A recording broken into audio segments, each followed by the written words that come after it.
5 legendarias ciudades que nunca han sido encontradas. Si nos hiciéramos una pregunta sobre el nombre de una famosísima y mítica ciudad de la antigüedad, la respuesta general sería la de la Atlántida. Pero, además de esta ciudad que hay quienes la han situado en las inmediaciones de Sudamérica, se ha escrito mucha literatura sobre otras urbes perdidas en distintos puntos del planeta. Aquí están 5 legendarias ciudades que nunca han sido encontradas. Número 5. Percy Fawcett, explorador y arqueólogo británico, se introdujo a la jungla brasileña de la que no regresaría más. Buscaba una ciudad perdida, a la que puso el nombre de Zeta.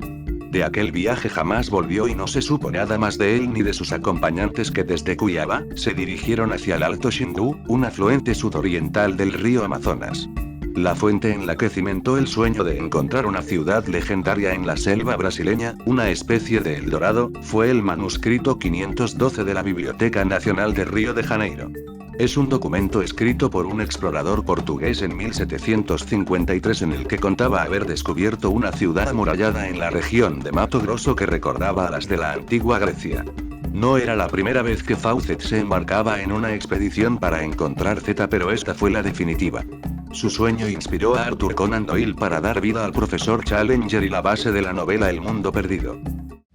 Número 4. Aztlán es la ciudad de los aztecas, una Atlántida que algunos investigadores no creen que se encuentre jamás por tratarse solo de un mito. Pero hay quien cree que podría ser descubierto su emplazamiento original. Aztlán era la patria, de donde partieron los aztecas hasta ubicar su imperio en la actual Ciudad de México. En 1581 Fray Diego Durán engrandeció el mito de esta ciudad legendaria que se situaba al norte, por eso su búsqueda se centró en lo que actualmente es el suroeste de Estados Unidos. Aztlán, cuyo nombre significa lugar entre garzas, nunca se ha encontrado. Pero los anales de Tlatelolco sitúan la salida de la migración de los aztecas de Aztlán a Tenochtitlán, que comenzó el 24 de mayo de 1064, primer año del calendario solar azteca.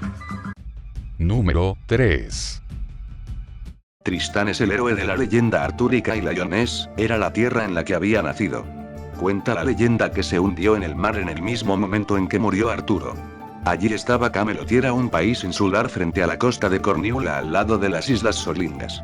Como sucede en territorios míticos, en Lyonés todo era perfecto. Su clima benigno propiciaba que hubiera varias cosechas al año, las vacas daban la mejor leche y las colmenas producían abundante miel.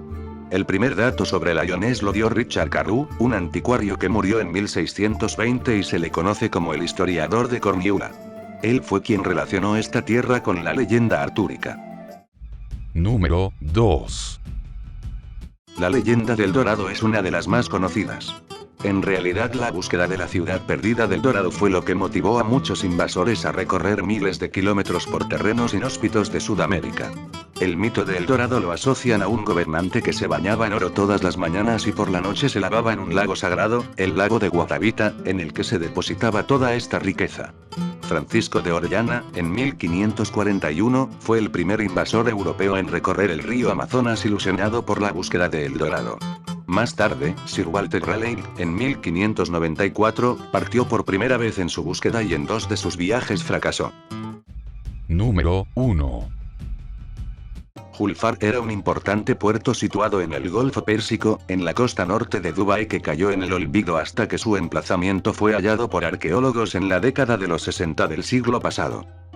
Entre el siglo X y el XIV Julfar vivió sus mejores momentos, pues era un punto importante dentro de la ruta comercial árabe entre el Golfo Pérsico y Asia ya desde el siglo VI. En el siglo XVI Portugal tomó el control de la zona y Julfar era una de las ciudades más pobladas de la zona. 70.000 habitantes. Un siglo después el imperio persa lo tomó y no lo dejarían hasta 1750, cuando pasó a estar bajo control de la tribu Qawasin de Sharjah. Su asentamiento en Ras Al Khaimah provocó el progresivo abandono y la decadencia de Julfar, que quedó sepultado bajo el implacable desierto de Dubái.